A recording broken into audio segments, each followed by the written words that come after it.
Welcome to this episode, number 12, of the YAHOWah blog on In the Garden. This will be our 12th part of this series, explaining what occurred in the Garden of Eden and how that applies to our future.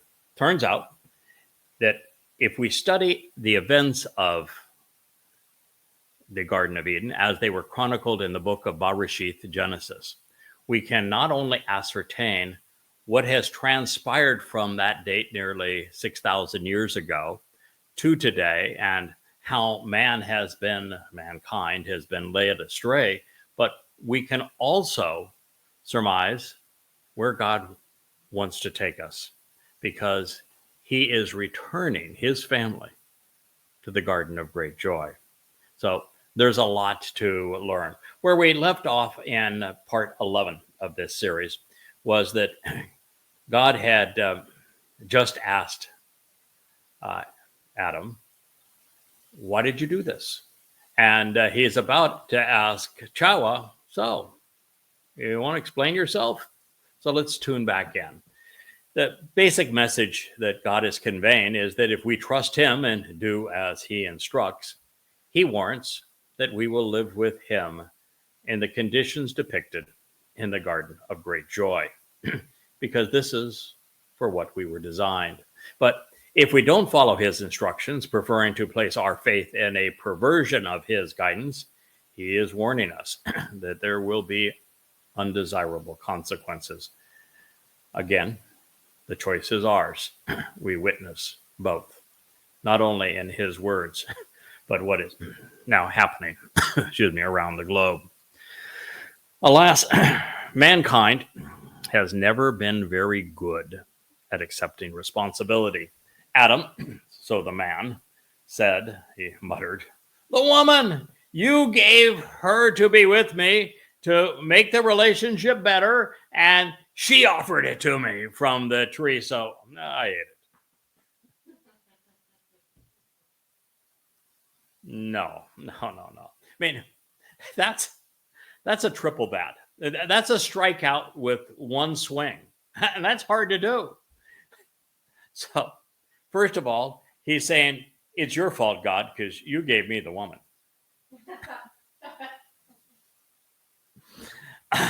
That probably didn't resonate with YAHOWah. I'm sure at that point, YAHOWah said, okay, kid.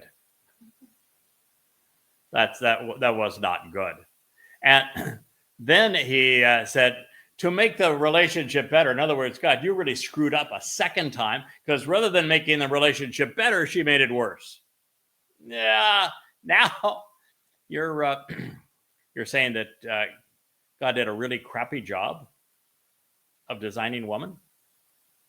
Is that really your answer? So it's God's fault for giving you the woman, and then it's God's fault for his design of woman. I don't think I would have gone there if I had been Adam, but nonetheless he did. She offered it to me. Now you're blaming her. You blamed God for providing the woman. You blamed God for the faulty design. And now you're blaming the woman for offering it to you. So I ate. Good grief, pal. I mean, this is pathetic. I've long said that, listen, Towrah was clearly embittered. Towrah made a lot of bad decisions. She wanted to be like a God. She was not happy with the way things were going. But nonetheless, she is not the principal problem here. And the fact that religions have this propensity to blame, they call her Eve. Her name is Towrah, which means one who proclaims her mind, or speaks her mind, which is really apropos in her condition, that they want to blame her for giving the fruit to Adam. As a matter of fact, the Quran goes so far as to say that Eve is totally to blame, and that Adam never would have done it. And because she did this, women have been made stupid ever since. actually says that. Not in the Quran. I think it's actually in the Hadith, but it's affirmed in the Quran. We have a real tough time accepting responsibility. I've been trying to deal with a horrible corruption that has come up right in our midst using my translations and being promoted by people that were once associated with me. And we have now proven 4 times over that there is nothing about them that is accurate, authentic, legitimate, appropriate. And one of those strikes should have been enough to get them to say, okay, we made a mistake. We're sorry, we won't do it anymore. Second, okay, you made your point. We got it. We were foolish. We accept responsibility. We won't do this anymore. The third time, all right already. Okay, we may be thick-headed, but we got it. And the fourth time, of course, was last night with the perversion of Yahweh's name. And still, I don't see them taking responsibility or capitulating. This has been man's and woman's problem for a very long time. Now, to Adam's credit, every word that he said was actually true. To his shame, he was wrong about everything he stated and implied, and he failed to take any responsibility. Yes, Yahweh gave man the gift of woman. Wonderful, best gift ever. And he also gave us much more. He gave us a nephesh, soul, to observe and then respond to the world around us. And he gave us a nesama, a conscience, to ascertain right from wrong, good from bad, to be moral, and free will so that we could make responsible choices. And then he shared his Torah guidance so that we could make the most of every opportunity. In his reply, Adam is admitting to having squandered all of it, forfeiting his soul, conscious, volition, and the instruction. And there is no indication that he made any effort to survey the situation, frame the issue appropriately, put the pieces of the puzzle together to see how he had erred, pondered the implications, consider the guidance he had been given, or to independently decide the course of action for himself. He did not say, yes, I know you said this, and I should have remembered. He didn't say, yes, I know you said this. I didn't communicate it properly to Towrah, and I didn't want her to feel all alone in that decision, so I joined in. No. There's none of that. This was not a thoughtful reply. This was an emotional knee-jerk reaction. And those typically get us into a lot of trouble. Now, Satan had manipulated Adam and Towrah into what would become the culture of humankind, a cultish exercise in group dynamics that would take many forms over the millennia, but change very little. Men and women would gang up under the strongest and usually the most vicious man. Those ensuing associations would be defensive, they would be aggressive, they would be used for hunting and sometimes even for determining whose land could be farmed and who would do the work. Some would be political, others would be religious. They were intertwined, these beasts of deception, with reasons varying from cultural to militaristic, sometimes economic, sometimes conspiratorial, sometimes embracing all of the above. Man was now listening to and responding to his fellow man and to a very demonic and contrarian influence. Not God. The voice of religion, the voice of politics, the voice of conspiracy and of economic schemes has remained the same throughout the ages. And it did not take much. Just the inference that you wouldn't die, that there was an opportunity for you to do whatever you want to do and still continue to live, and that the only reason you've been told not to do it is God is afraid of you, that if you do this, you'll be just like him, and, well, he'll lose his stature. No, the opposite is true. God wants us to be like him. He wants us to know everything he knows. He wants us to rise up and be empowered and enriched. That is his entire intent with us. And Satan managed to invert that, to infer that God doesn't want us to be as great as he, when that is the entire purpose of the covenant, of the Torah, of the Moed Mikra, is to make us ever more like him. But you see, Satan is very good at the mirror image, putting things on their head, giving the implication that the opposite is actually true. And even though these individuals had heard the directions directly from God, that didn't matter.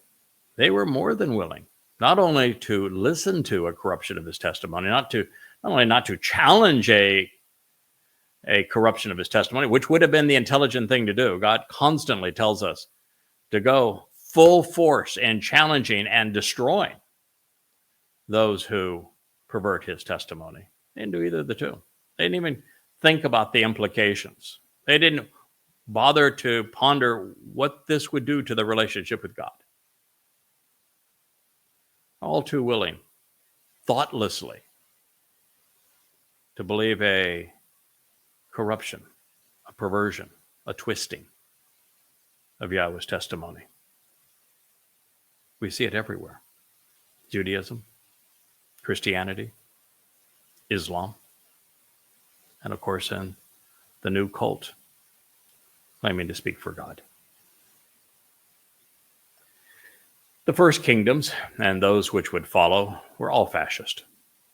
The king established the rules, owned almost all of the land, allowed only his most ardent supporters to possess the rest, controlled everyone's lives, and was the head of the religion, was considered a god, claimed divine rights to rule, and was, of course, commander-in-chief of his cadre of militants.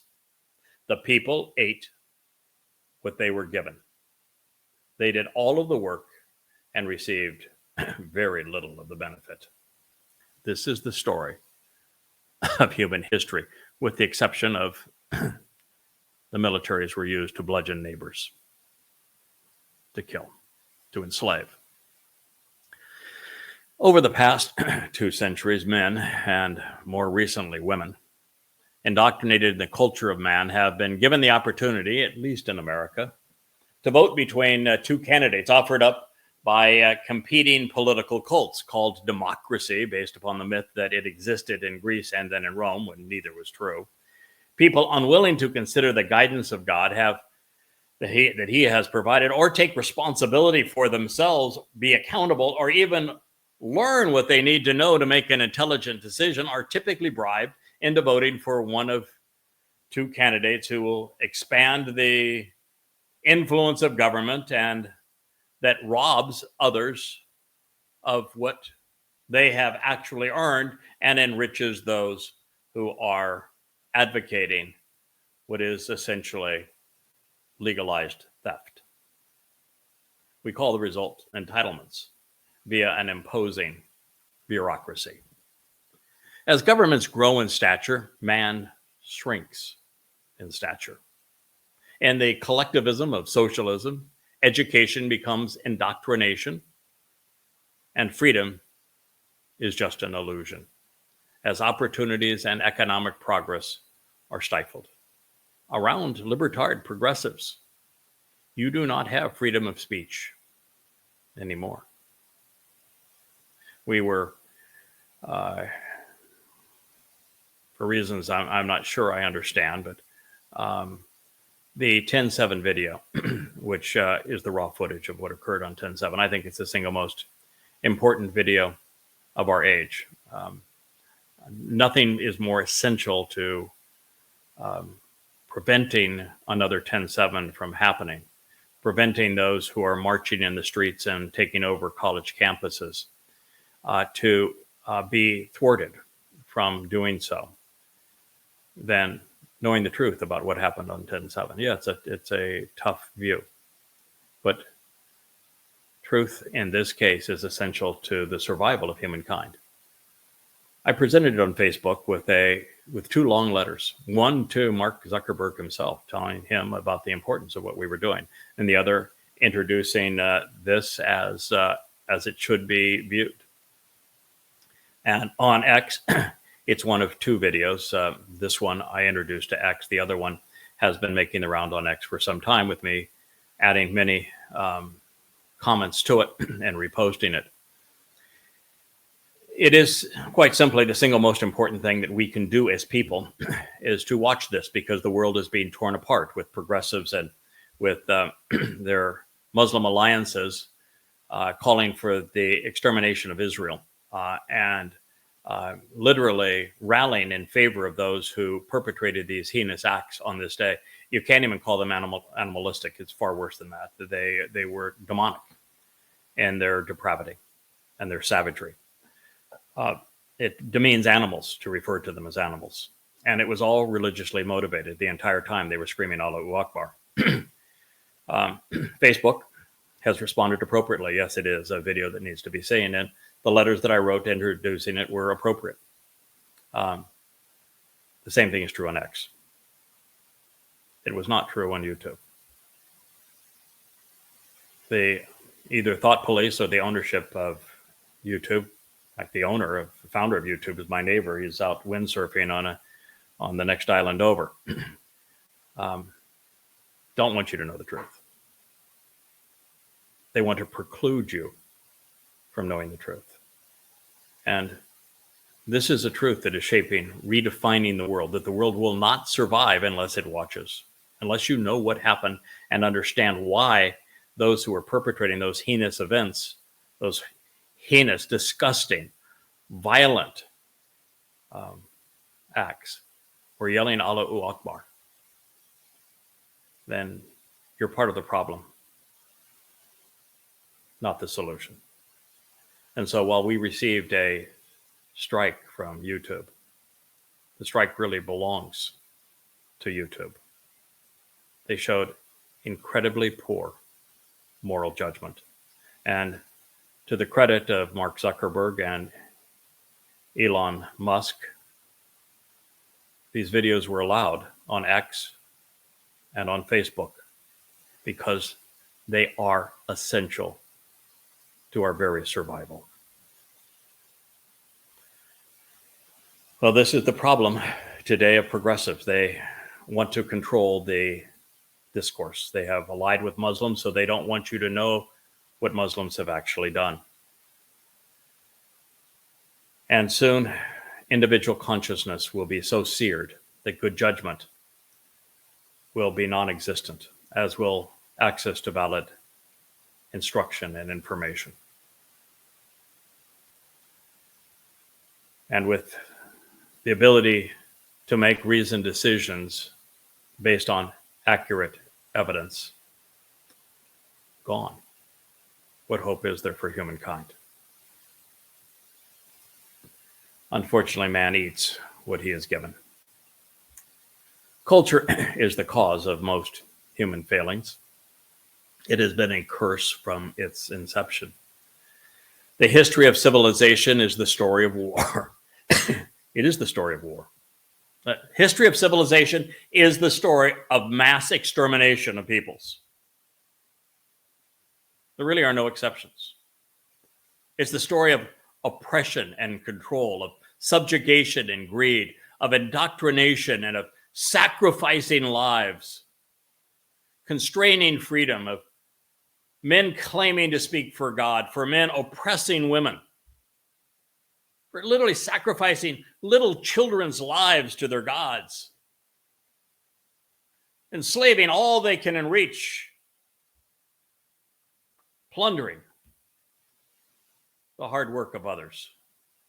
The story of civilization, whether it's in the Americas, whether it's in the Middle East, whether it's in Europe, whether it's in Africa, is the same. And it is horrid, and it has been horrid for as long as there has been written history.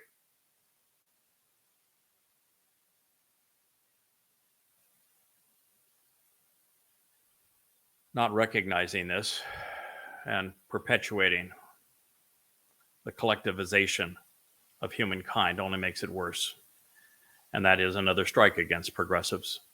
You see, individual men and women can be both good and bad. Well, most people are essentially useless. They don't think. They don't exercise their conscience. They don't make much of a contribution to our world. They feel entitled. And so most people contribute very little. And there's some that are just horrible parasites. You know, I care about Israel. So the Haredim are just complete and utter parasites. They're counterproductive. And the progressives that are draping themselves in all manner of flags, claiming that they are the last bastion of democracy, are exactly the opposite. And they have torn Israel apart for their own selfish agenda because they don't like the government that was elected by the people. And they would trade anything for the freedom of a few hostages, not knowing that for every hostage that is freed under these circumstances, thousands, likely tens of thousands, maybe even hundreds of thousands of Jews will die. We are collectively losing the ability to think. At least 2 generations have been indoctrinated in academic institutions so that exercising good judgment, understanding rhetoric and fallacies, being able to distinguish between right and wrong no longer exists. People are motivated and swayed now by opinions, influencers, and political platitudes. It is a very, very distressing time that we're entering, and it's why the earth over these next 8.5 years is going to cascade into a hell of man's making. Now, for these reasons and more, YAHOWAH is openly adverse to politics. And as I was saying, that while men and women individually can be good or bad, most meaningless, collectively, men and women are almost always bad. The larger the group, the worse they become. You know, look at the influence of Roman Catholicism, of Imperial Rome. Look at the influence of the Holy Roman Empire in Europe. It's almost overwhelmingly negative. Look now at the influence of Islam. Destructive, deadly, deceitful. These are truths that people do not realize, that individual humans can be good, bad, or indifferent. But collectivized, which is what socialism, communism, progressivism advocates, humankind becomes dastardly, exceedingly abusive and controlling. So while I'm not going to advocate for a political party, I can tell you that if you identify yourself with YAHOWAH, less when it comes to government is always more. Freedom and sense of responsibility for individuals.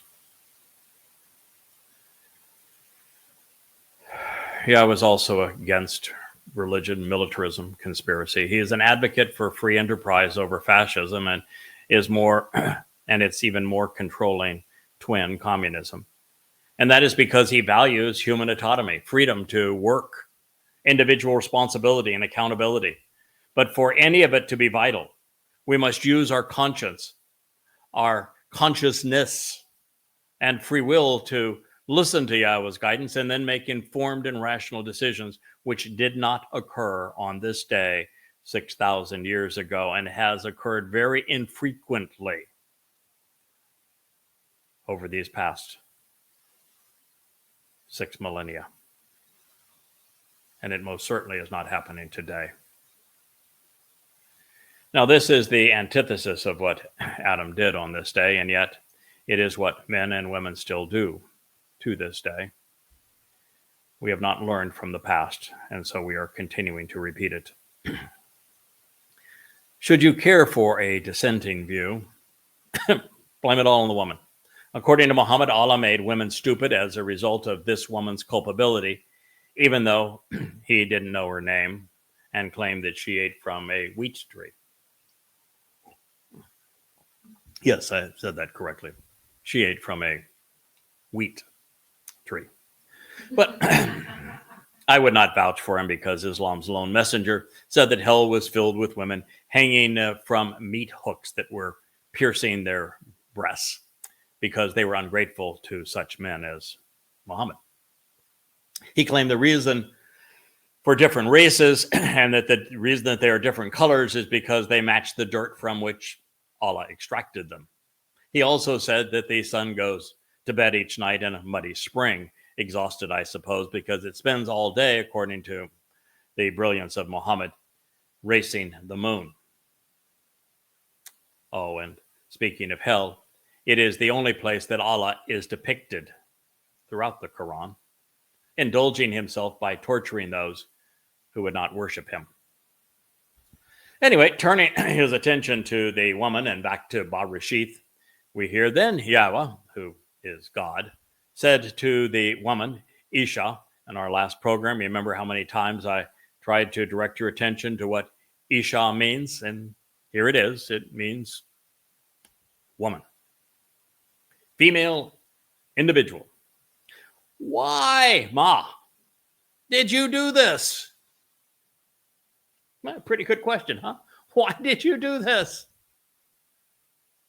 You think the woman said, because I wanted to be like God? That I wanted what Satan over here also wants, that he wants to be like God? And so I thought, why not? Take a bite, be a God. He told me I wasn't going to die. Why not? Why not someone else speak for you? And the woman said, the tempting and the toxic creature, Nakash, the sorceress snake, this venomous viper, decided to deceive and delude me. And so I ate. The devil made me do it. Didn't take responsibility either. Do you think that when it comes time for Christians to face the sour notes that are going to befall them, that the excuse will be accepted that Paul deceived and deluded us, knowing that Paul admitted in the second letter to Corinth that he was demon possessed. In other words, the devil made me do it. You think that's going to fly with God? What about when Jews say, well, I mean, we missed the fact that Dode was the Messiah, and we're now parading around under the sign of the false Messiah, and we have been embittered against you. We erased your name. We've done everything we could to irritate you, going back 3,400 years, but it's really not our fault because, well, Akiba made us do it. Akiba deceived and deluded me. When Yahweh's testimony, his Torah, his prophets, the Mizmor, have been available to you between 2,500 and 3,500 years to determine whether or not Akiba, Maimonides et al. Lied to you, and you didn't bother to make that comparison, do you think God's going to buy you that excuse? No. Of course, there is no excuse for Muslims because they have been ordered by Allah and they are told to follow Muhammad's example, and both claim to have terrorized, murdered, perpetrated genocide, really, plundered, enslaved Jews. So you think there's going to be any excuse of any kind for them? God's really not into excuses, by the way. I'll cut to the chase and answer those questions in case you were hanging on to the hope that hope matters, that faith matters, that having a good heart matters. Because it doesn't mean anything. Being right is all that matters when it comes to God. Well, she didn't accept responsibility either, and clearly she was complicit. She not only misquoted God, she wanted to become like God. She, in contrast to Adam, surveyed the situation, thought about it, and made a conscious decision. Then she passed her lapse in judgment over to the man. What she did not do was what I have done in these 30 some odd books behind me. She did not compare the false claims about God to the actual statements that God has made. That is why I wrote the 5 volumes of Goddamn Religion. It's why I wrote the 5 volumes of Twistianity. It's why I wrote the 3 volumes of Babel. YAHOWAH sets an example for us throughout the Torah, throughout the prophets, that the first thing we have to do is expose and condemn the lies. We must go about the job of clearing away the rubbish that man has piled, both religious and political, even conspiratorial, on top of the truth, so that we can then dig deeply, find the truth for ourselves as God delivered it, study it, examine it, contemplate it, and understand it. And part of that process is comparing the lies to reality. It's why we have an asama, a conscience. She did not do that.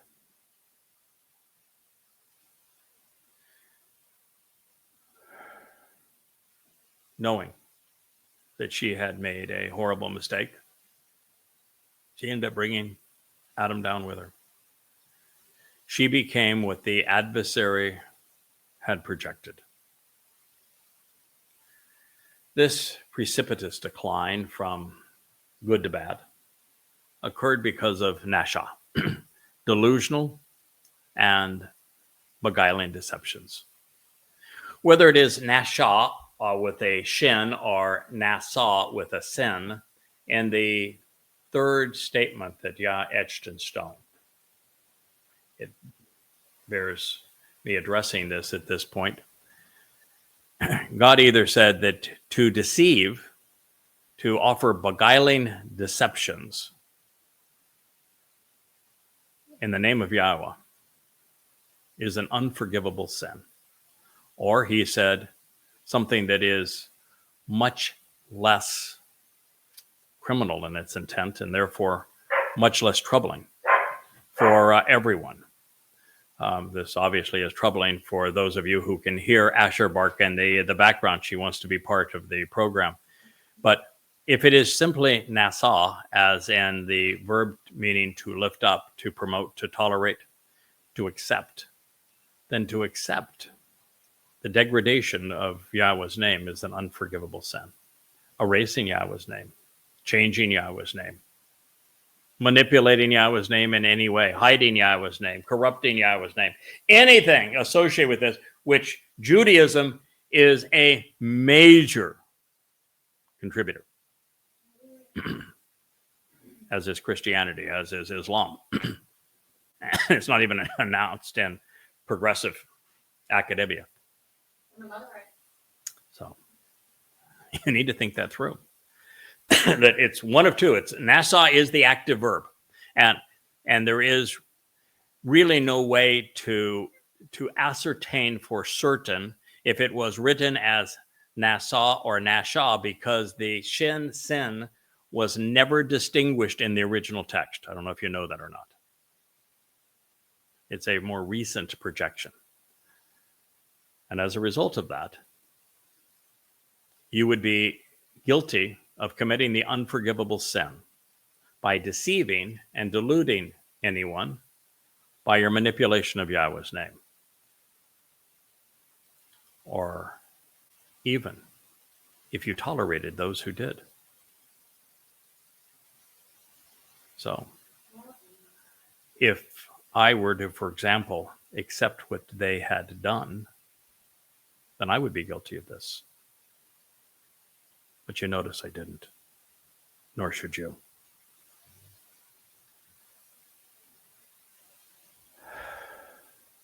So this decline occurred because of Nasha, which is either to lift up lies or to promote delusional and beguiling deceptions. Culture, like civilization, is something we are conditioned into embracing as good. Take the protests of Black Lives Matter, for example. Well, it sounds nice as a term. Sure, Black Lives Matter. All lives should matter. They claim that the culture is racist, that whites are suppressing and killing blacks. And of course, the opposite is true. And it's easily demonstrated that the opposite is true. The problem in the African-American culture is that Black young men lacking proper guidance are 8 times more criminally violent than others. And when a Black person is killed, 93% of the time, the perpetrator is also Black, even though they represent 12% of the population. That's a stunning revelation. And it negates every aspect of the Black Lives Matter protests. And yet, libertards and everyone else across the nation and the world supported them when they were promoting an outright deception. What they were doing is shirking responsibility. It's not my culture. It's not my fault that we're killing one another. Must be someone else's. The standard operating modus operandi between all conspiracy cults. Those who promote conspiracies have unhappy, unfulfilling lives, and they're looking for someone else to blame. The one common denominator amongst all of them. Adam and Chawah were doing the same thing, and they learned nothing. The only viable solution is to accept responsibility and then strive to improve. What did I do when it became obvious to me that I had, through just compassion and enthusiasm, overhyped the position and the influence of the Ruach? I came to you. I looked you right in the eye. I presented the most troubling passage in this regard. I explained it to you. I took full responsibility for it and did a number of shows to highlight the truth so that you might know it. This is what a responsible person does. This is what Yahweh wants us to do. He wants us, now I shouldn't say he's not encouraging us to make mistakes, but he knows we will because we're imperfect individuals. And what he's looking for is someone with the courage and backbone, the compassion and the character to own up to our mistakes. I mean, it is true across the board with every implement that Yahweh uses, and it is an essential element of the character composition, the aptitudes and attitudes that cause Yahweh to choose one person over another. We exude credibility or not based upon being perfect, because no human being has ever been. You don't start off with total and complete knowledge, ever, under any circumstances, on any subject. So you're learning as you go. And as you go, well, we found out that bloodletting wasn't a viable cure for smallpox. So we learned. We said that's not a good thing to do. Let's try something different. And it's true across the board on everything. So it is by accepting responsibility that we gain credibility, that we reestablish our relationship with God. Look at that incident where Miriam and Aaron both came to Moshe and said, we too speak for God. And God said, "Wait, come here, stand aside." There was a little conversation here. And he said, "Listen, I would be rough with you, Miriam, even if your father had spit in your face, because you need to shut up. And you're expelled from the community, and I'm plaguing you right now with leprosy." And then he wrote on and on and on about how to deal with leprosy, even though there's not a single other case in the Torah about anybody other than Miriam with leprosy, all to tell us exactly how we should respond in such cases. But what did Aaron do by contrast? He's stupid me. I should never have done that. I'm really sorry. Never do it again. He took responsibility. See how far that goes with Yahowah? Something we all need to learn. That making a mistake is okay. So long as when you have the opportunity to correct it, you do. And you embrace the truth.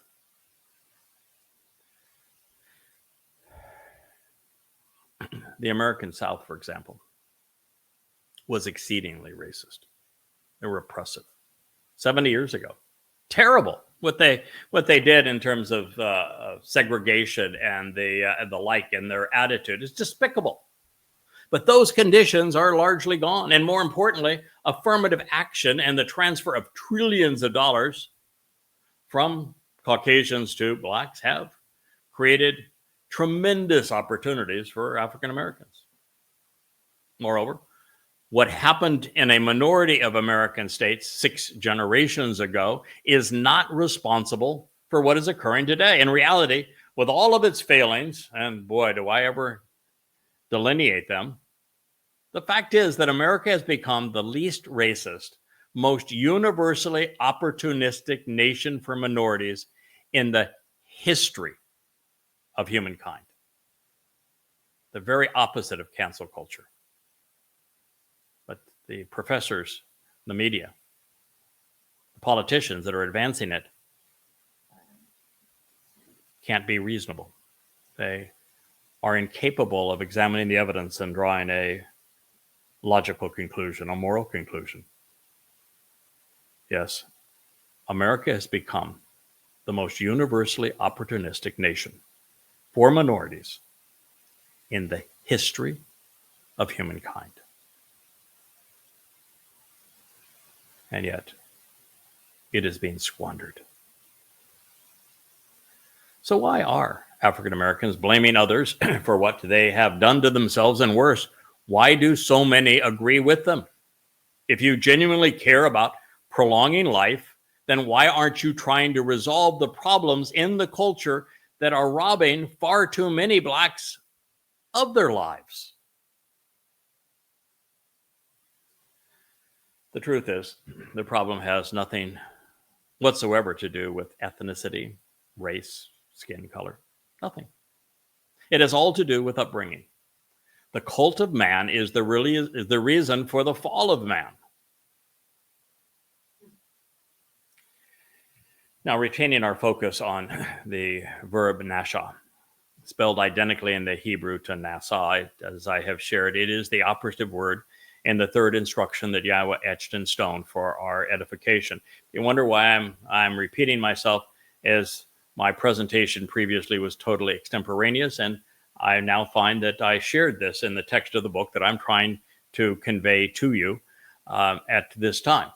And I'm not going to shy away from that, because as I've shared previously, the single most effective way to transfer information from short-term to long-term memory, where it can be used over the rest of your life and put into action, is to extend the time that you're thinking about it from a matter of seconds to a matter of minutes. If we can do that, then you will own this information forever.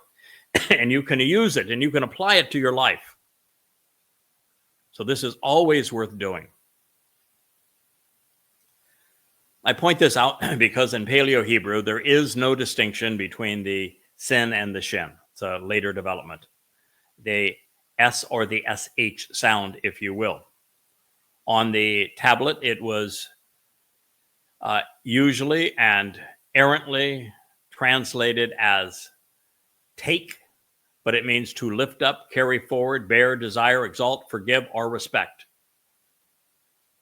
versus to deceive, to negate, to beguile. If it's simply Nassau versus Nashah. It is used in conjunction with the negation of Yahweh's name, becoming an unforgivable offense.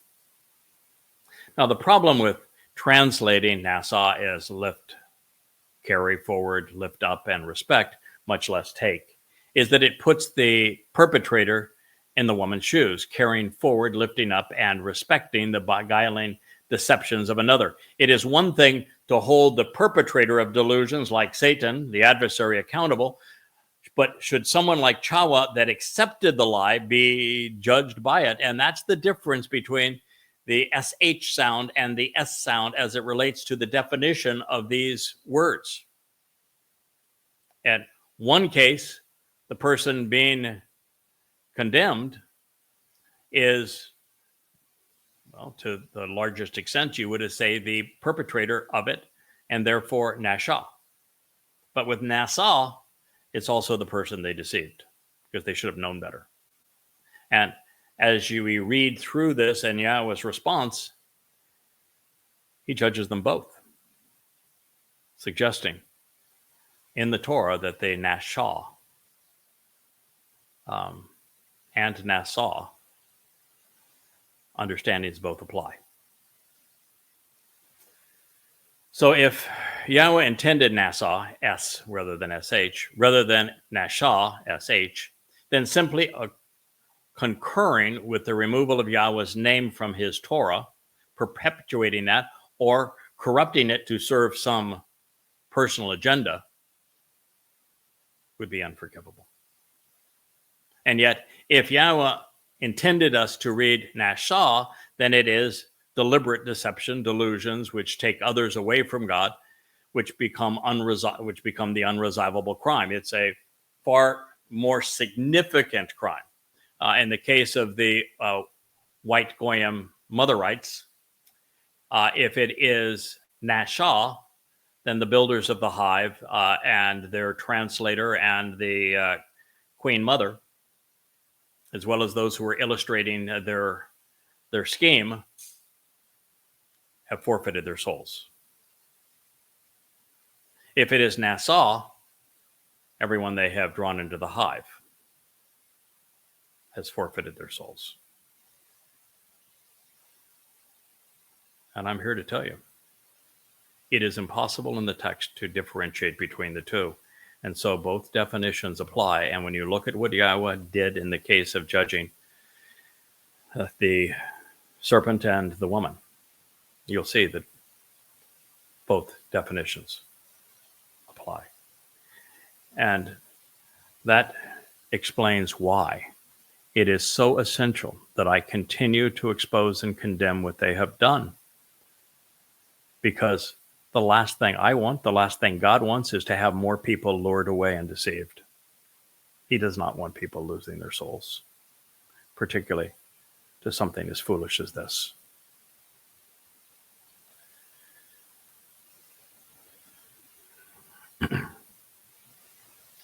My reasoning is that Adam and Yahowah remained potentially redeemable if it is Nashah. Even if the consequence of their actions turned out to be blessings, I'm hoping that the intent was Nashah as it relates to the beguiling of people through the corruption and perversion and negating of God's name. Because I would hope that those who have been drawn into that nest don't suffer.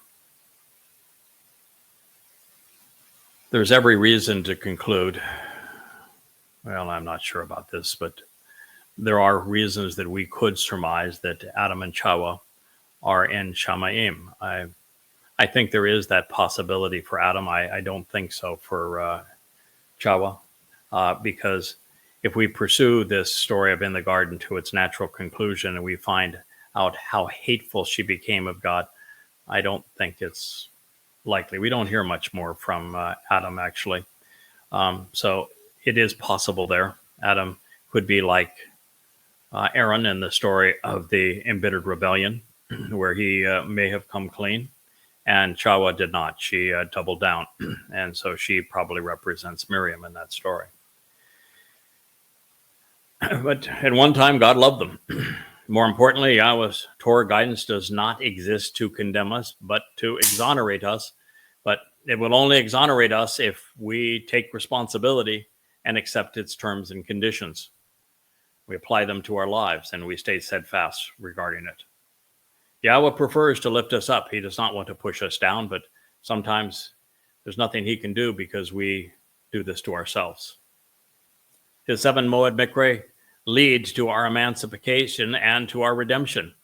The covenant is a family. It's not a courtroom, but it is a courtroom for those who are excluded.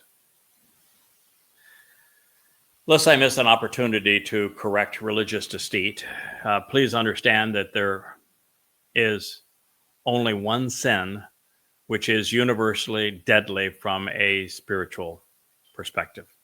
And since negating Yahowah's name is it, Catholicism's 7 deadly sins are rubbish. Souls can be and are routinely redeemed from lust, gluttony, greed, sloth, wrath, envy, and pride, but not from any form of deceit, which leads people away from knowing Yahowah's name. There is, by the way, an unforgivable sin that's actually presented in the Christian New Testament and is promoted by Roman Catholics. And interestingly, it is devaluing the role of the Holy Spirit, which is the role that the Spirit Mom is fulfilling in the life of the white Goyim Motherites. The lesson here is that accepting responsibility is simple, it's straightforward, it is beneficial. So it is perplexing that 6,000 years later, less than 1 in a million are willing to stand up and be accountable. Considering the example Yahowah has set forth, it must be heartbreaking for him to see us this way. You know, I spend an hour or two or more every day on X in the midst of the battle. And I can tell you that my primary goal is to help Israelites, Yehudim, take full responsibility. I want their messages to be totally true, not partly true. Now, this plays a lot when they blame Hamas for this, that, and the other. And I said, no, the problem isn't Hamas. Hamas is simply a symptom. If you continue to lash out at symptoms, you're going to make the problem worse. They will crow about, the demolition of Gaza. And I said, no, by using bullets and bombs, as I foretold on 10/7 and 23, you made the situation worse. When you attack a religion with bullets and bombs, you make more of the religious zealots that hate you than you can possibly kill. And so I go over and over again. They'll talk about Hashem and G-D and the like, and I have to constantly say, no, that doesn't exist. And then you'll have right-wing Christians that speak of Jesus is going to come save them. And I said, no, there is no Jesus. He was a complete and crude counterfeit. Never existed. And so this is the job that I'm trying to perform. And I will tell you that while there are many of you in the covenant family that are actively engaged and very, very busy on X, helping us accomplish this mission, and our numbers are growing very quickly now on X in terms of the audience who is listening. It's a tough go out there to get people to accept responsibility. Now, obviously, Yahowah knew the answer to the questions he asked both Adam and Yahowah. And since he queried Adam and Yahowah, but not Satan, we can reasonably conclude that he had either admitted to having been wrong and asked for an opportunity to show that they would not repeat the same mistake. Yahowah would have obliged. So if Yahowah, and by asking this question, because he did not ask it of Hasatan, what Yahweh is actually conveying here, why did you do this? If they had come clean and said, because I chose to misrepresent your testimony, because I chose to ignore your testimony instructions, because I chose to believe someone's very close corruption, and it's Hasatan's diversion from the truth was very narrow. Because I chose to believe them, is why I that was my mistake, and I'm sorry for that. By asking that question, he's begging those answers from them, giving them the opportunity for their errand moment to say, I was wrong, and this is how I was wrong. And I think it would have been entirely different, because the eating from that tree lest you die was written in the imperfect mood, which means all you had to do was stop.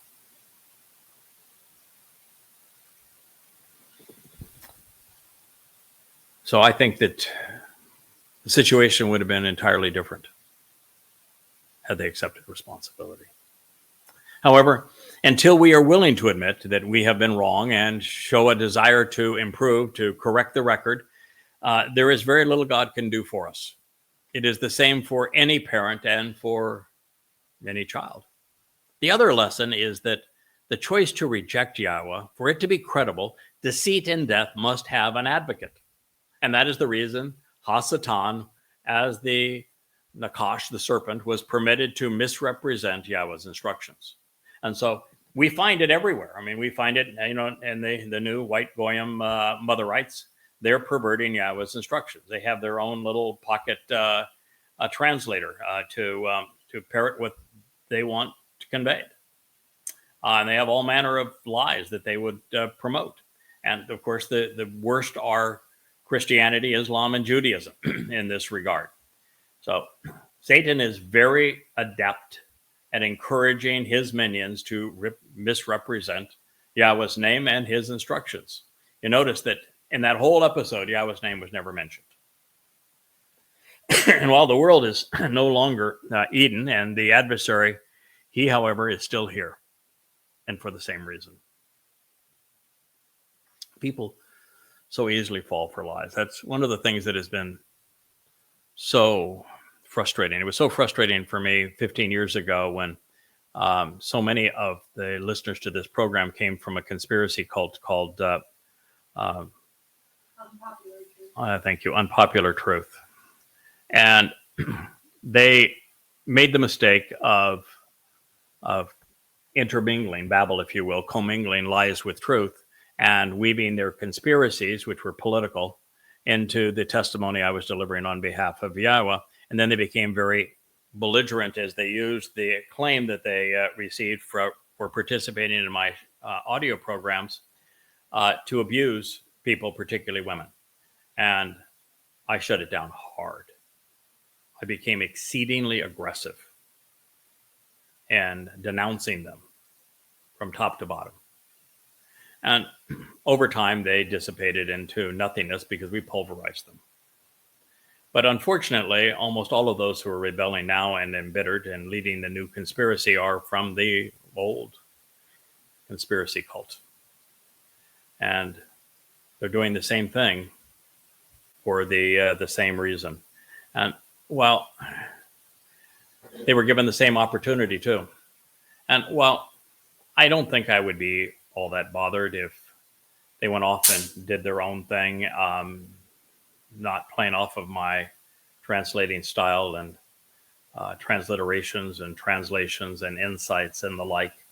I would just write them off and say, well, it's another group of lost souls. They never came out of the conspiracy cult. But they took a goodly number of people who should have known better with them and have ruined them. And so that's a concern. And unchecked, they will ruin more lives, and they will do whatever they can to discredit Yahweh's chosen implement at a crucial time, such that this is Hasatan's way of saying, my last shot to preclude Shabuah and Towrah, and therefore Kippurim. They picked the wrong foe. Now, free will is not only a prerequisite, as we've talked about, for a loving relationship. Choosing well must have its rewards, which means choosing poorly cannot be without consequence. After Adam and Chawah's disregard for Yahweh's Shawah instructions, life would be different. God's guidance would have no credibility if he were to ignore, cancel, or change it without consequence. As a result, Yahweh did not forgive them. Now, this is bad news for those who have accepted the copious and consistent negations and alterations to Yahweh's name and his instructions through all manner of conspiracies, Judaism, Islam, and conspiracy cults. Blaming Chawah is like saying that someone is responsible for our decisions and the first sin, the fall of man. It infers that God is going to overlook our reworking and repudiation of his name, his directions, and his instructions just because everybody else is doing it. Going along with the crowd did not help Adam, saying, I did it with a good heart. I was just trying to learn some more Torah. I was hoping that by eating of that tree, I would gain knowledge, and there's nothing wrong with gaining knowledge, is there?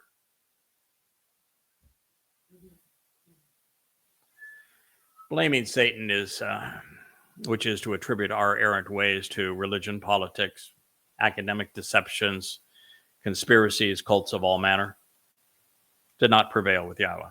God has established a standard. He has communicated his rules and his remedy, and he will judge those who violate them, rendering their societal, their religious, their academic, political excuses moot.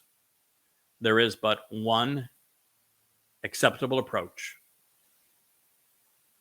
and that is through his Mikra invitations. This will be our last statement for this program. We'll read it as we do in so many programs, and then we return to it as we provide the next installment of In the Garden. Yahweh, the proper name of Yahweh, are Elohah, from which the O sound is from the Wah, as directed by his Torah, where the O sound and the Ah sound are from the Hebrew Wah and the Hey.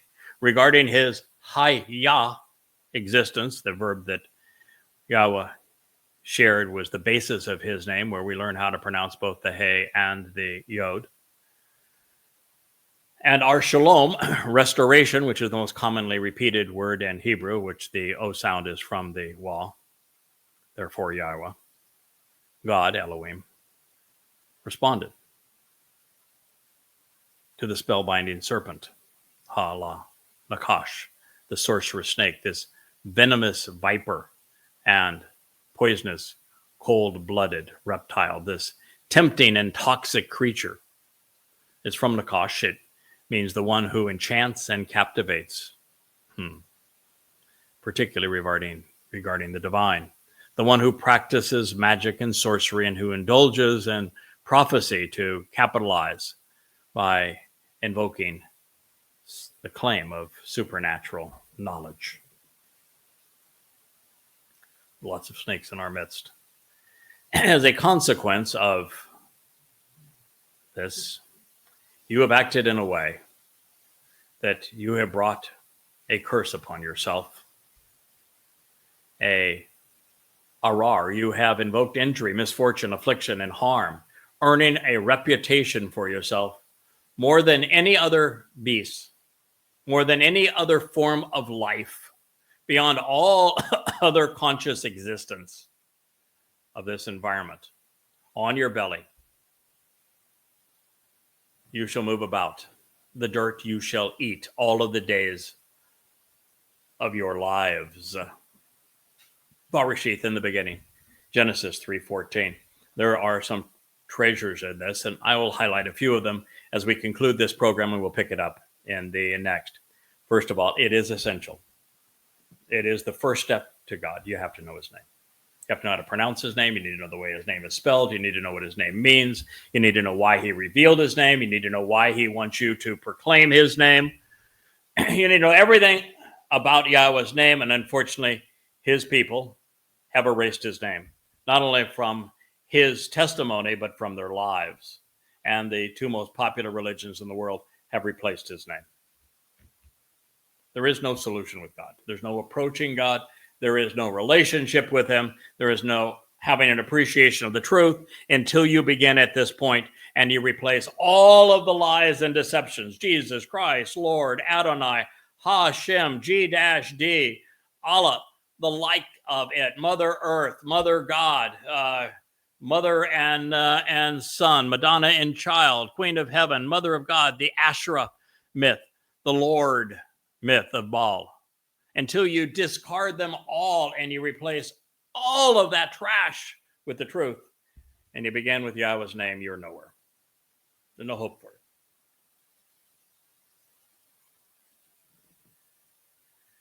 He is God, Elohim. He said to this spellbinding serpent, and now we know why he chose this depiction for him. He is spellbinding. He is sorcerous. He is a snake. He is venomous. He is a viper. He is poisonous. He is cold-blooded and reptilian. He's tempting. He's toxic. He enchants. He captivates, particularly regarding God. He practices sorcery and he indulges in prophecy to capitalize by invoking the claim of supernatural knowledge. Spirit told me. And he said, as a consequence, as a result. Ashah means to act, to do, to engage. You have acted, you have done something in this way. And as a result, you have brought upon yourself a curse. You have harmed yourself. You have injured yourself. You have caused affliction. You've earned retribution for yourself. There is a consequence of twisting ever so slightly my testimony to deceive. More than any other. And then he has Bahama, which is a beast. You know, the beasts are Babylon, Media, Persia, Greece, Imperial Rome, the Roman Catholic Church. More than any other beast, more than any other form of life, men, chaya, no, more than any other life form, means that the Karub and the Malak are very much alive. And this particular individual is worse than any animal and any of the beasts that evolved from Babel to the present day.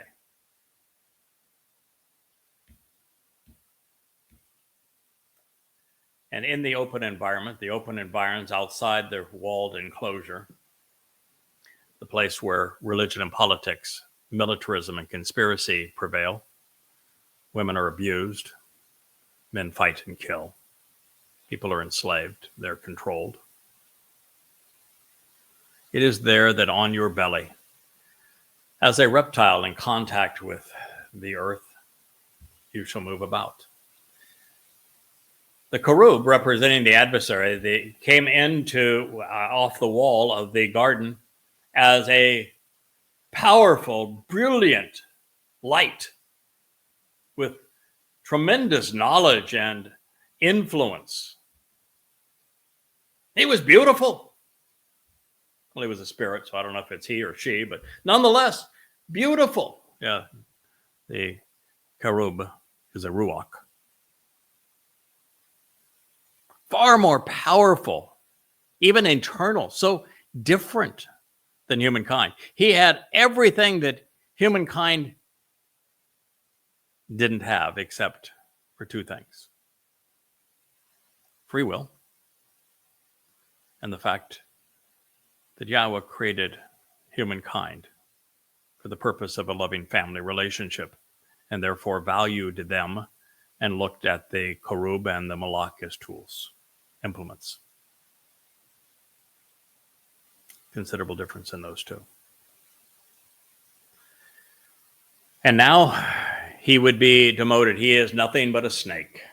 He is the snake of Paul as he created the counterfeit to Jesus Christ. He is the snake that would put the dead God on a stick. He is the snake of Akiba, who would foist the false Messiah on his people and cause the diaspora leading to the Holocaust, and that who created the religion of Judaism. He is the snake that brought you and humankind the destructive and demonic nature of Islam, the Quran, and Hadith. He is now demoted so that his abilities have been hugely curtailed. Now he has to prevail through men and women. He has to entice them. He has to encourage them. It's the same thing in the Quran throughout. Allah claims to have been a terrorist. He claims to have perpetrated genocide against civilization after civilization, and yet there's no indication that Allah actually did anything. The only miracle attributed to him is he made the wind blow in the desert. Big whoop. So what he has to do is he has to encourage men and women to kill for him. And that's why he made Islam based on the pledge of Aqaba. We pledge to wage war against all mankind. For the ongoing edict in the Quran is that to be a good Muslim, you must fight and kill for Allah. That's why I tell Muslims who want to kill me for exposing the truth about their Quran and their Hadith, their prophet and their God. If you think your God is so Akbar, have Allahu come to get me. Certainly he knows where I am. Certainly he's Akbar. Send him after me, rather than proving that I'm right about you. And so Hasatan was hugely demoted. He is not the powerful influence that people think he is. But he does have a way of possessing certain individuals along life's way and working with them to negate Yahweh's purpose, because this serpent does not want to be known as the adversary. He wants to be worshipped as God. And so all the ploys that he perpetrates are for that exact purpose. And it's important that you know that distinction. Well, this is now the conclusion of this episode of the YAHOWAH blog. I have been your host, Craig Winn. Thank you for listening.